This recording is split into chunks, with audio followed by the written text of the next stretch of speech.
Welcome to Philosophy of Value Workshops number 5 of Series 11. The question for today is, what can utilitarianism offer to ethics or to an understanding of human life? Reading from one of my works, The Pursuit of Value, Chapter 4, Section 5. In all these workshops, I am presenting the phenomenon of value as a solution to certain problems of human life. And ethics is one of the main expressions of value, along with aesthetics, religion, meaning, and others. So I'm analysing theories of ethics as one way of examining and understanding value. And ethics does offer a wealth of research on the character and questions of value. But I've argued that grave problems confront all ethical theories that should make way for new ways of thinking. Yet today I want to focus on the problems of utilitarianism as well as its key principle of happiness.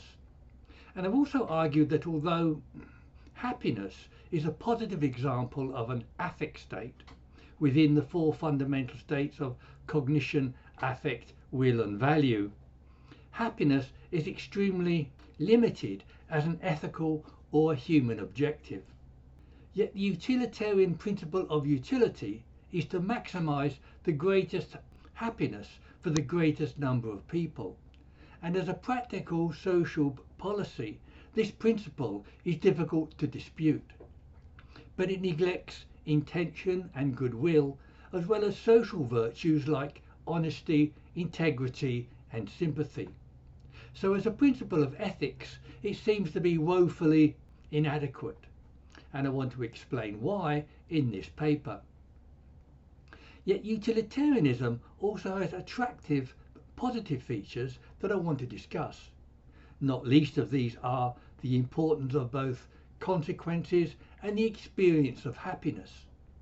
Consequences cannot be ignored, both in practical life and in expressing an authentic goodwill. And happiness is an accepted human good that can also tell us much about human life. That is, happiness is an exemplary subject for phenomenology of human experience. I have, for example, used happiness to illustrate value states that are self-sufficient. Now, John Stuart Mill defined utilitarianism with the principle of utility as the greatest happiness for the greatest number of people. That is, right and wrong are determined by consequences and measured in terms of happiness. This differs from Kantian and virtue ethics that determine morality by intention and character, respectively.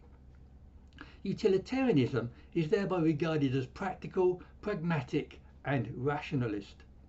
It is sometimes described with the saying, the end justifies the means. Yet utilitarianism is a radical view that sweeps aside the problems of metaphysics and necessary relations. On this view, there is no need for God, categorical imperatives, or excellence of character. And again, the greatest happiness for the greatest number is very compelling as a practical social policy. And because it's a practical and pragmatic theory, it is the predominant ethical theory in Singapore.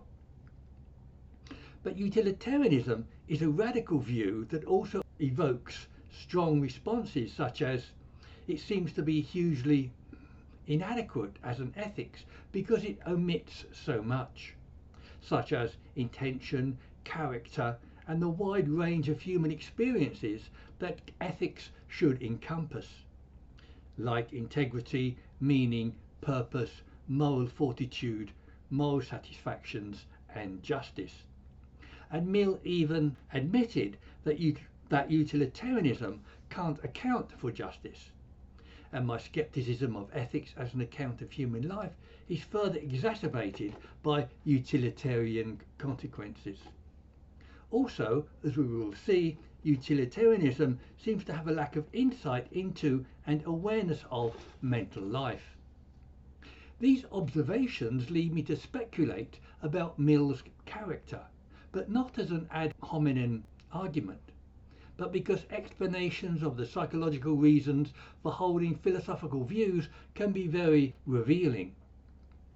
Mill seems to be another flawed genius. He began studying Greek at 3 years old and Latin at 8, and he was already publishing articles defending his views by his early teens. But in his early 20s, Mill suffered a nervous breakdown.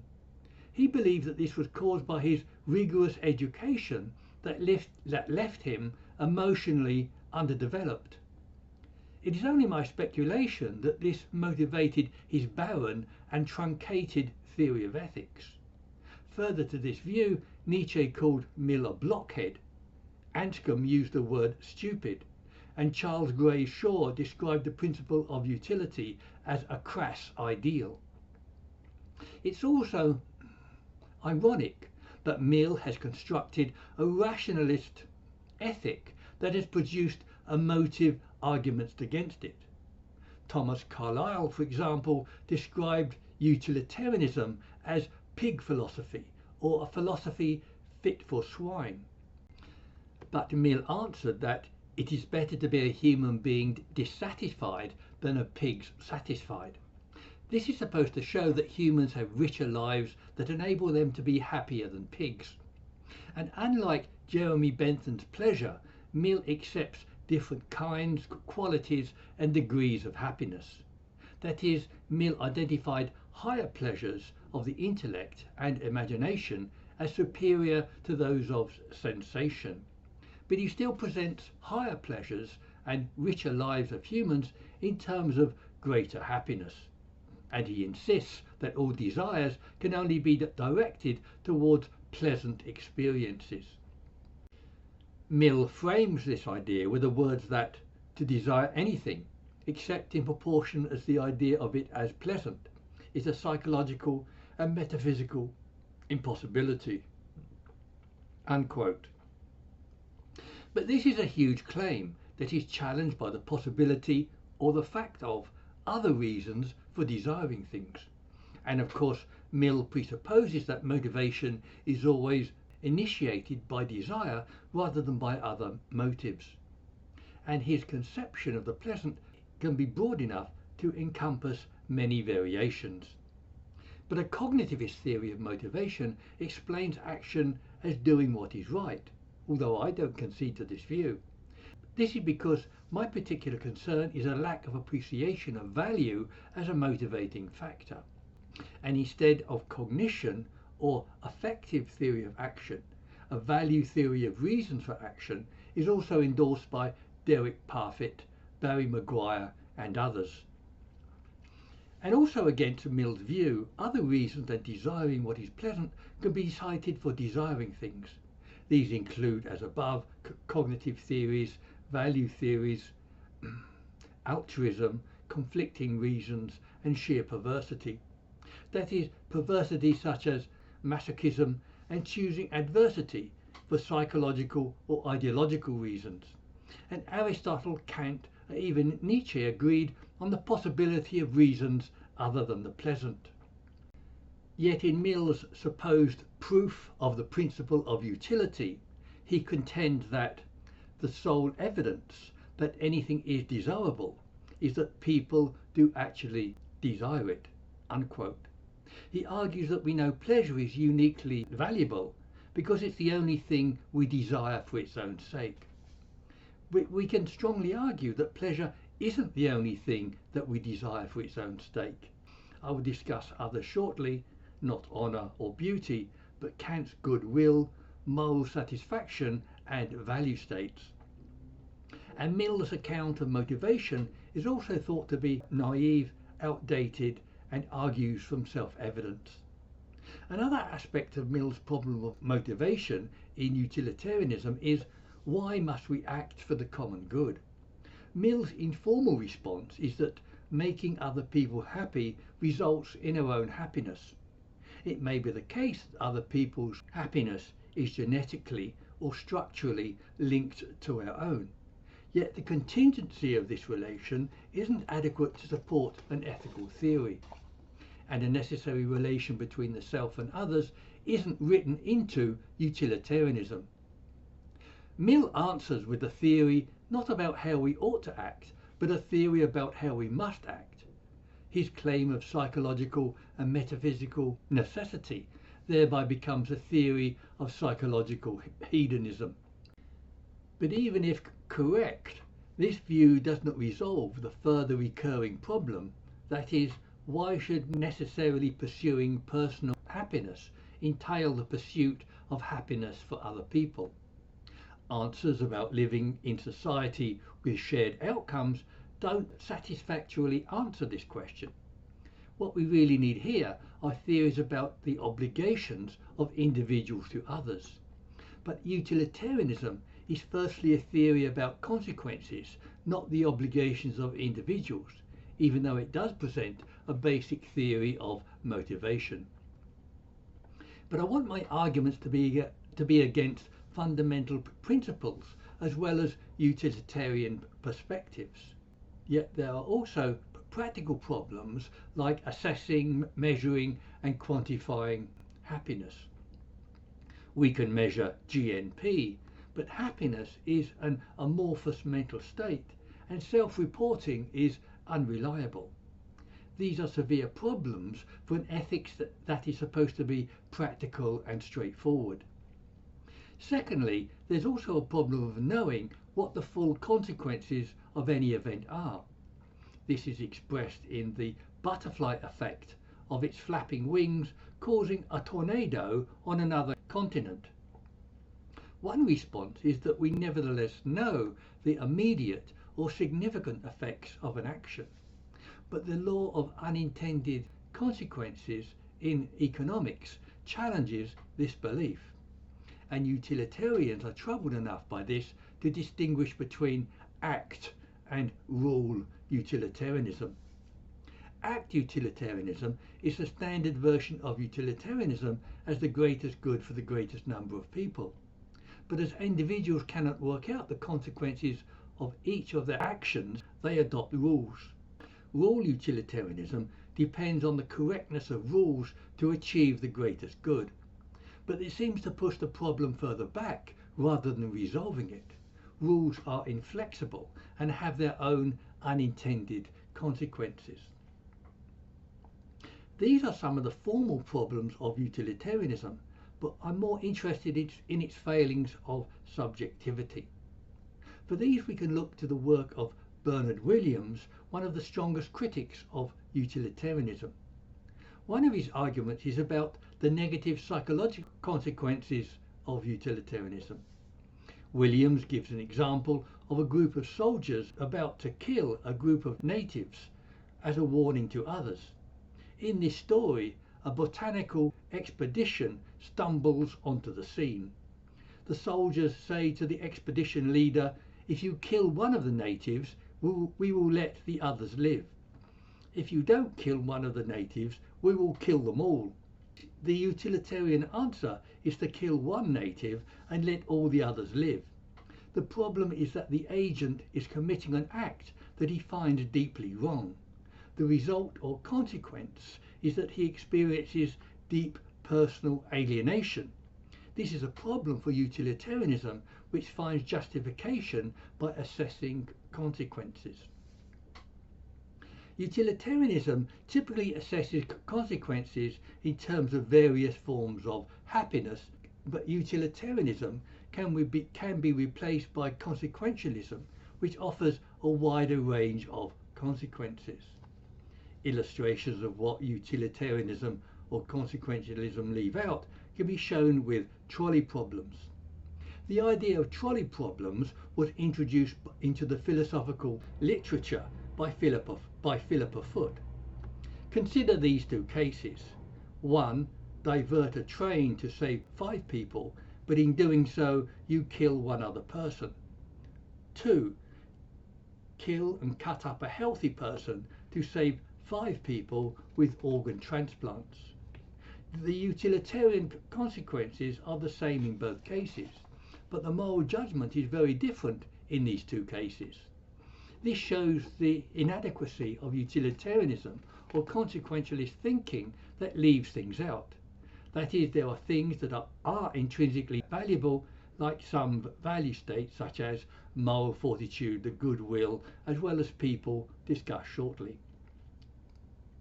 I coined the notion of value states to inform discussions like these. Yet trolley problems are set up in such a way as to focus on and assume certain philosophical presuppositions. These may be either utilitarian and or principles of equality and the value of people as ends in themselves.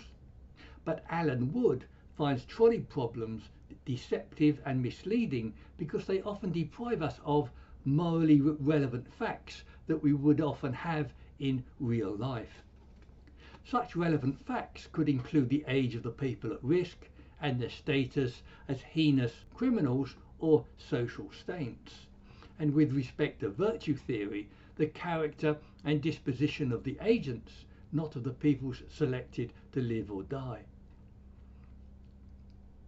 Characteristics of excellence or indifference are legitimate factors that add to the real variables. Yet virtue theory considerations are largely ignored in these trolley problems. But I now want to go back and talk about the status of happiness as an intrinsic value. Mill argued that we can know happiness is uniquely valuable because it's the only thing we desire for its own sake. Kant disagrees. He holds that the goodwill is the only thing that's good in itself. I also disagree on the grounds above that value states can be desired for their own sake. Moreover, and more simply, happiness can't be an intrinsically valuable state because it's not always valuable. An intrinsically valuable state has to be valuable all the time under all circumstances. And again, Kant doesn't regard happiness as valuable without qualification. So therefore, all in all, happiness isn't an intrinsically valuable state.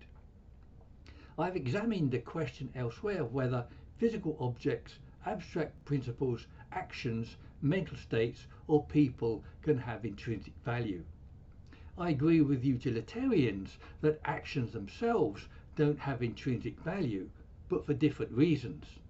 My view is that only mental states and people are candidates of intrinsic value, but that happiness is a mental state that does not have intrinsic value.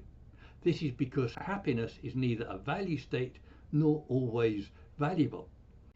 And because happiness isn't always valuable, it can't be of intrinsic value. Value states are mental states in which values are essential to their existence. For example, liking something is a value state because something must be valued which is liked. Yet happiness is an intrinsically happy state, but it isn't a value state nor an intrinsically valuable state.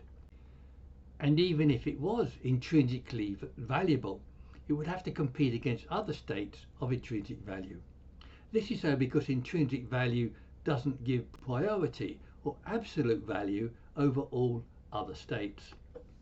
Yet also want to say something more fundamental about happiness as a property of consciousness. That is, certain capacities like cognition and value are essential and are necessary properties of consciousness. That is, consciousness cannot exist without cognitive capacities. And myself and others would also add that consciousness cannot exist without value. But I think it's debatable whether sentience is a necessary property of consciousness. That is, whether feelings like pain and pleasure and happiness are necessary constituents of consciousness. That is, do conscious creatures like insects, artificially constructed consciousnesses, and beings from another world necessarily have sentient capacities like pain and pleasure? This question is also discussed by David Chalmers in the context of zombies. Now, this poses a crucial question of whether happiness is a necessary constituent of consciousness. I myself could conceive of conscious beings, hypothetically, existing in the world without experiencing pain, pleasure or happiness. So this undermines Mill's view of happiness as a necessary objective. This is because happiness might not even be a necessary property of consciousness. And with respect to happiness as a necessary objective, Nietzsche rebuffs the idea with his sarcastic comment that man does not strive for happiness, only the Englishman does that. The above critique is unlikely to have much weight either for Mill or for practical or applied ethics. Yet that is indicative of a lack of both utilitarian imagination and phenomenological analysis. It also illustrates a neglect of both consciousness, value and other experiences. Human experience, however, covers a broad spectrum from brute pleasures to meaning, purpose and beyond. William James saw mind as a teeming complexity of objects and relations, and other theories of ethics offer other objectives apart from happiness. So we can ask the question, why should happiness be chosen as the primary human objective? Is it just a lack of imagination that limits the range of experience to either pleasure or happiness? Happiness is of course a great human good, featured in all theories of ethics and enshrined in the US Constitution. But as a principle of ethics, happiness is flawed and, as indicated above, has other problems. And as noted, I'm interested in inherent rather than contingent problems of happiness.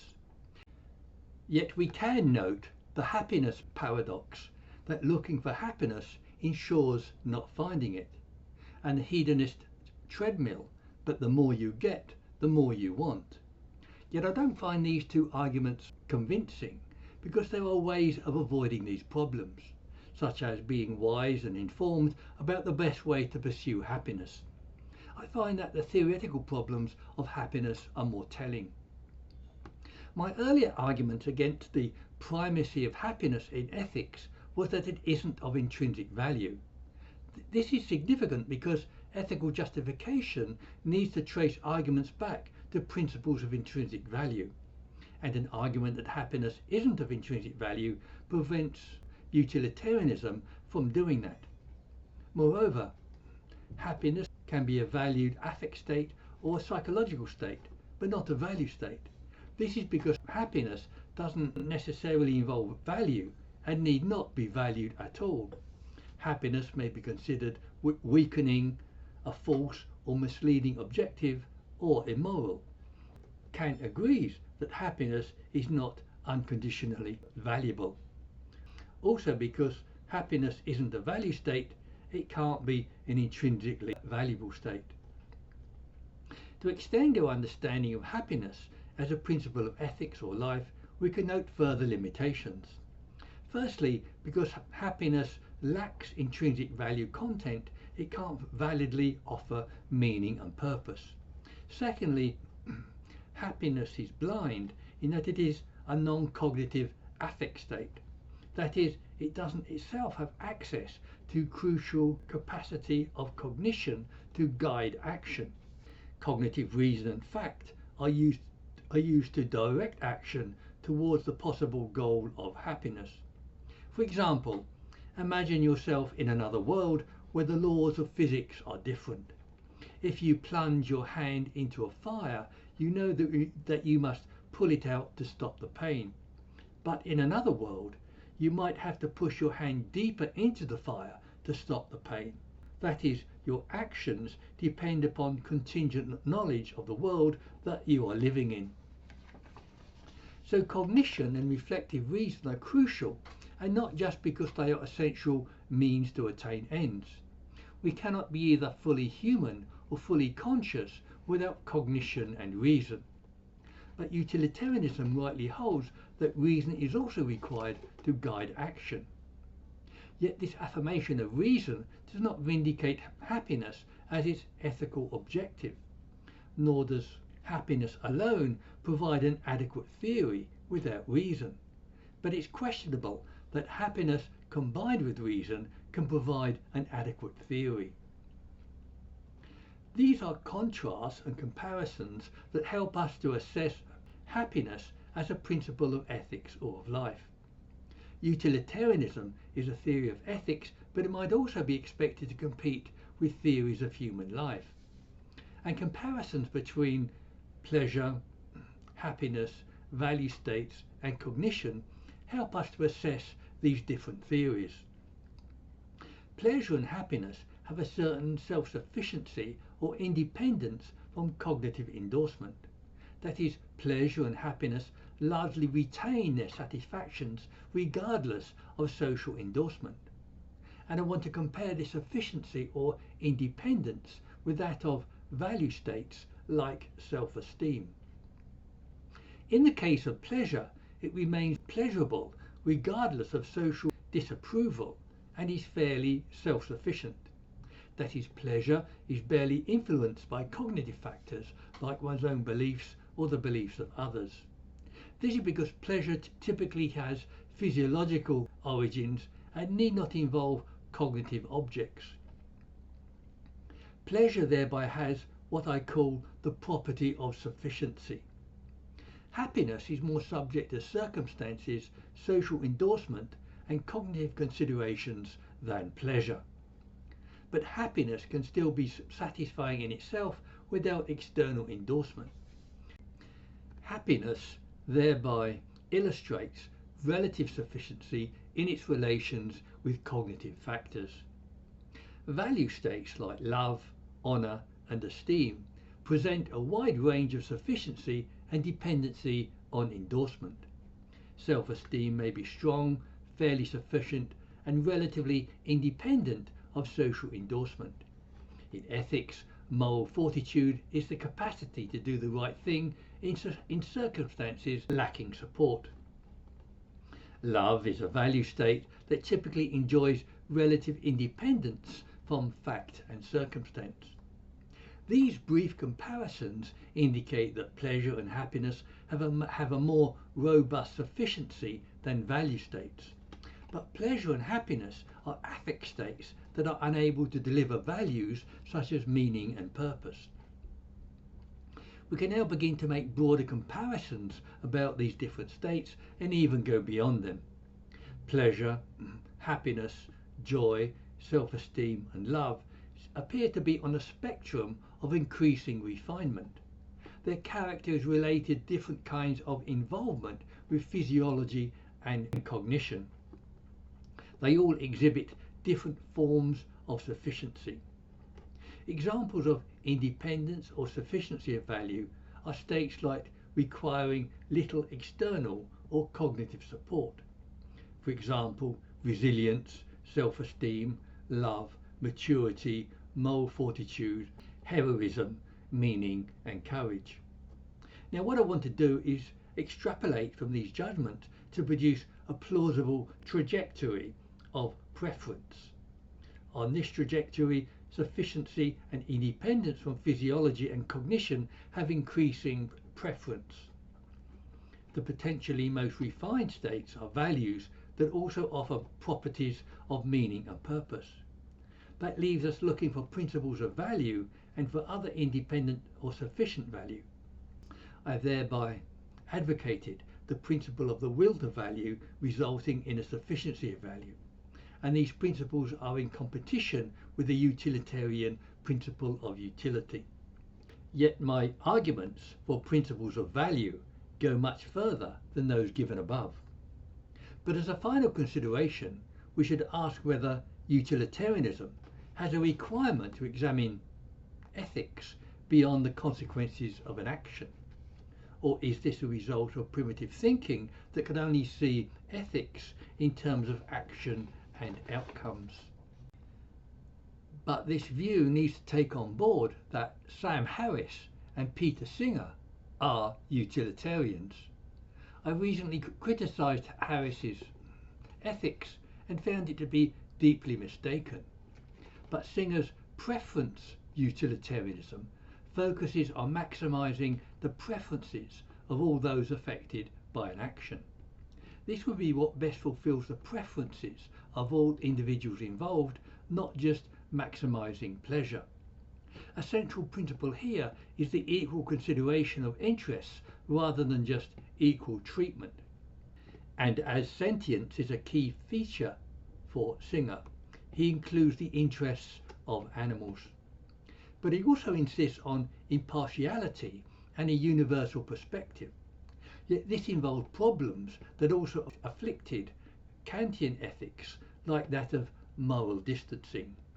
That is, it might seem unethical to have the same concern for distant strangers as for friends and family, and to do so seems to violate his principle of the equal consideration of individual interests. Yet Singer's consideration of individual interests does come closer to my own value theory ethics, that is, the respect for the value interests and values of involved individuals, without, that is, resolving the outstanding problems of justification and motivation.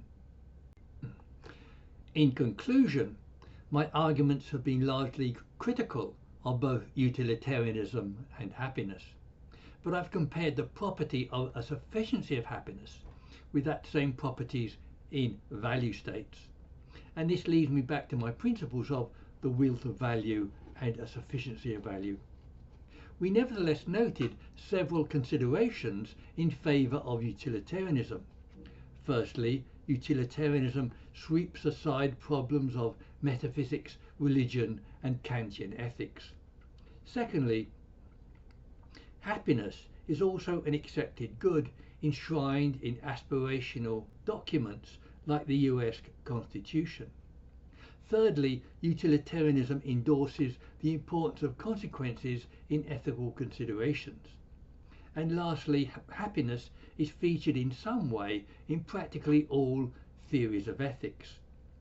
But the attractions of utilitarianism also contain its weaknesses. That is, as practical social policy, it's difficult to dispute, yet as a theory of ethics, it is woefully inadequate. We should firstly note several technical problems of utilitarianism that we could just dismiss. There's the difficulty of assessment and measurement of happiness that is problematic for a practical theory. Then there's a problem of motivation of why an individual should act for the common good. But there are other problems that go to the heart of utilitarianism as a system which technical solutions won't resolve. Firstly, there are limitations of happiness as an ultimate value and doubts about its adequacy. Secondly, there's also the limited scope of utilitarianism in accounting for the depth and breadth of ethical experience. And thirdly, we have the problem of negative psychological consequences of utilitarian behaviour. These problems might be thought to be mitigated by moving from utilitarianism to consequentialism. But consequentialism still retains a rationalist omission of crucial aspects of moral and human experience. These are, for example, intentions that distinguish moral human action from animal and amoral actions. Yet, as indicated, my interests in utilitarianism and consequentialism are negative as well as positive. That is, they are examples of a rationalist neglect of mental life, human experience, and particularly of value. The prominence given to utilitarian happiness, however, leads to some very significant implications. These are not only the neglect of value in the concept of happiness, but that pleasure and happiness illustrate the property of sufficiency that can also be attributed to value states like self-esteem and meaning. And Singer's preference utilitarianism also moves towards value theory ethics. Yet serious criticisms can also be made of other theories of ethics as well as of utilitarianism.